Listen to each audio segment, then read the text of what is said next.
বাংলায় বিধানসভা নির্বাচনের আর এক মাসও বাকি নেই। রাজনৈতিক দলগুলো শেষ মুহূর্তে প্রচারে ব্যস্ত। ময়দানে চলছে জোর টক্কর, কিন্তু এই উত্তেজনার মাঝেই একটা বড় প্রশাসনিক এবং গণতান্ত্রিক প্রশ্ন ক্রমশ সামনে উঠে আসছে। ভোটার তালিকা নিয়ে ধোঁয়াশা, বিশেষ করে বিচারাধীন ভোটার এবং তাদের ভাগ্য নির্ধারণের প্রক্রিয়া এখনো স্পষ্ট নয়। 28শে ফেব্রুয়ারি প্রকাশিত পূর্ণাঙ্গ তালিকায় প্রায় 60 লক্ষ বিচারাধীন ভোটারের নাম উঠে আসে। এরপর 2 দফায় প্রকাশিত হয়েছে সাপ্লিমেন্টারি লিস্ট, কিন্তু সেই তালিকা প্রকাশের পরেও সমস্যার সমাধান হয়নি, বরং নতুন করে একাধিক প্রশ্ন সামনে এসেছে। এই প্রতিবেদনে আমরা বিশ্লেষণ করব সমস্যাটা কোথায়, নির্বাচন কমিশনের অবস্থান কি, সাধারণ মানুষের অসুবিধে কতটা গভীর এবং এর প্রভাব আসন্ন নির্বাচনে কি হতে পারে। সমস্যার শুরু কোথায়? 60 লক্ষ বিচারাধীন ভোটার। ভোটার তালিকা সংশোধনের প্রক্রিয়ায় এসআইআর বা বিশেষ পুনর্বিবেচনার তালিকায় উঠে আসে প্রায় 60 লক্ষ মানুষের নাম, যাদের ভোটার পরিচয় বিচারাধীন হিসেবে চিহ্নিত করা হয়েছে।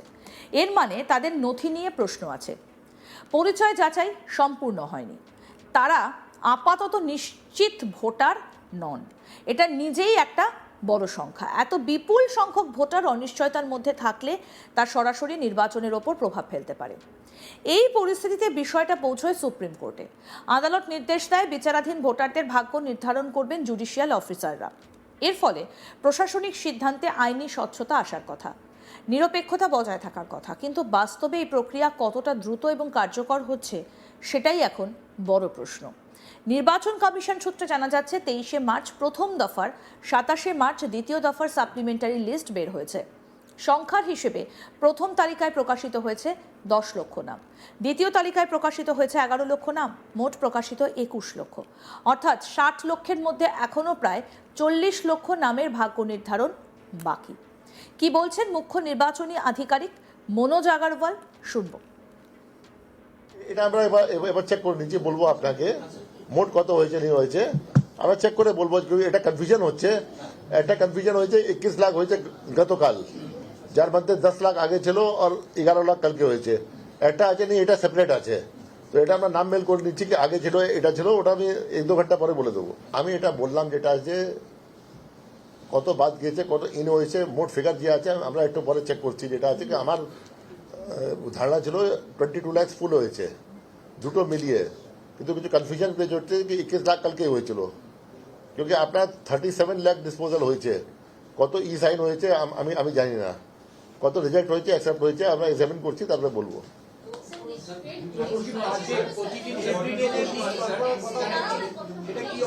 সেটা আমার মনে মিনিটস আসবে, কালকে মিটিং হয়েছে, আমরা প্রস্তুত আছি, আজকে আবার বের করা যাবে।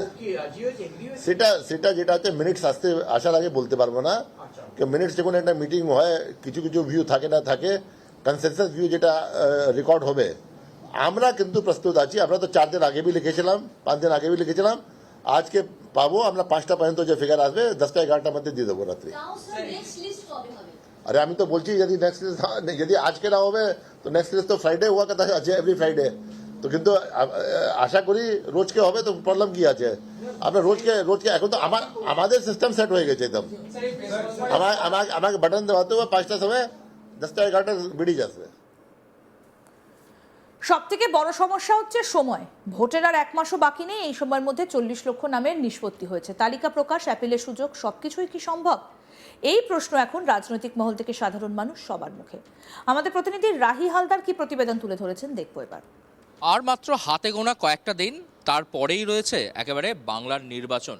সেই নির্বাচনের আগে একেবারে রাজ্য রাজনীতি সরগরম হয়ে রয়েছে যে ইস্যুকে ঘিরে, তারই নাম হচ্ছে এসআইআর। কারণ একদিকে রাজ্যের শাসক দল, তারা এই এসআইআরকে কেন্দ্র করে একাধিকবার যেমন তারা ময়দানে নেমেছেন, সুপ্রিম কোর্টের দ্বারস্থ হয়েছেন, ঠিক সেভাবে অন্যান্য রাজনৈতিক দলগুলোও এসআইআর প্রক্রিয়াকে নিয়ে একাধিক প্রশ্ন তুলেছেন।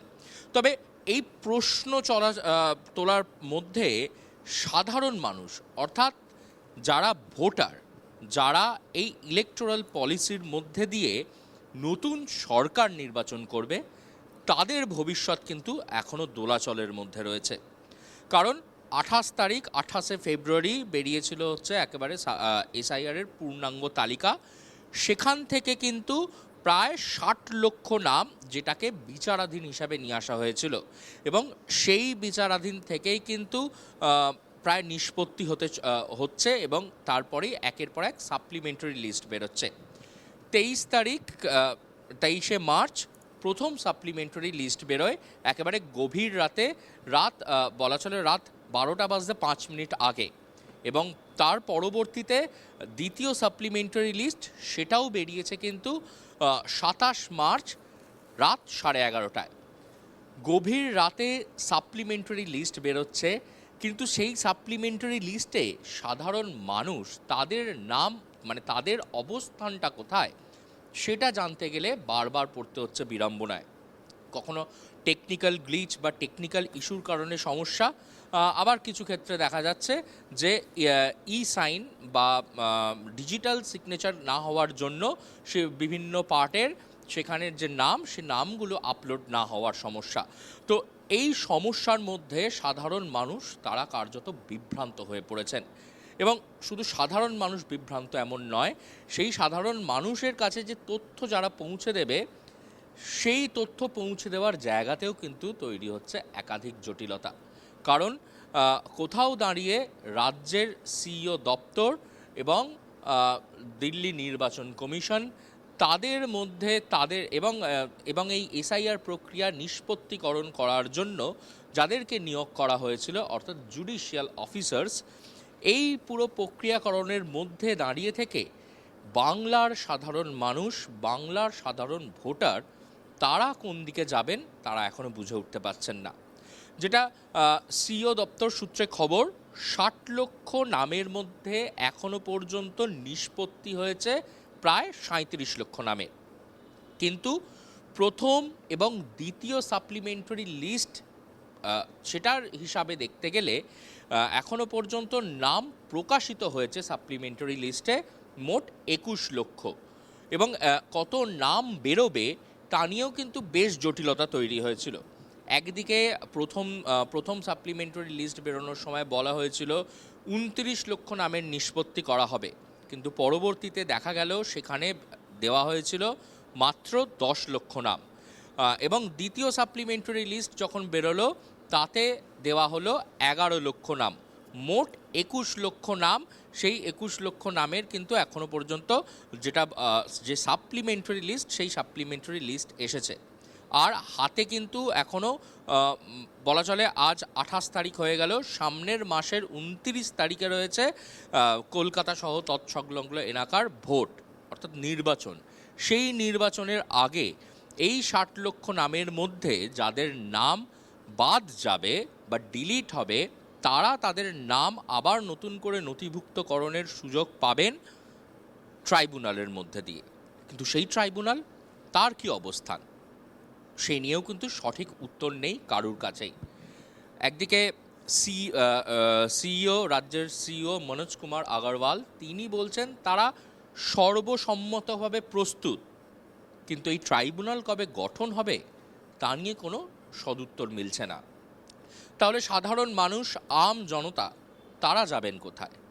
যদি কোনো সাধারণ, যে লজিক্যাল ডিসক্রিপেন্সির নাম করে যেভাবে সাধারণ মানুষদের নাম ভোটার তালিকা থেকে অ্যাডজুডিকেশনে চলে এসেছিল, এবং একাধিক ক্ষেত্রে দেখা গেছে বিভিন্ন নামী ব্যক্তিত্ব তাদের নাম লজিক্যাল ডিসক্রিপেন্সিতে নিয়ে আসা হয়েছিল, কলকাতা হাইকোর্টের প্রাক্তন বিচারপতি তার নাম লজিক্যাল ডিসক্রিপেন্সিতে এসেছিল এবং তিনি বিচারাধীন অবস্থায় ছিলেন, এরকম একাধিক বিচারাধীন থাকা নাম, সেই নামগুলি কিন্তু ক্রমেই কিন্তু তাদের মনের মধ্যে কিন্তু দুশ্চিন্তা বেড়ে চলেছে, কারণ তাদের ভোটের কি অবস্থান হতে পারে সেই নিয়ে কিন্তু সঠিক উত্তর এখনো পর্যন্ত মিলছে না।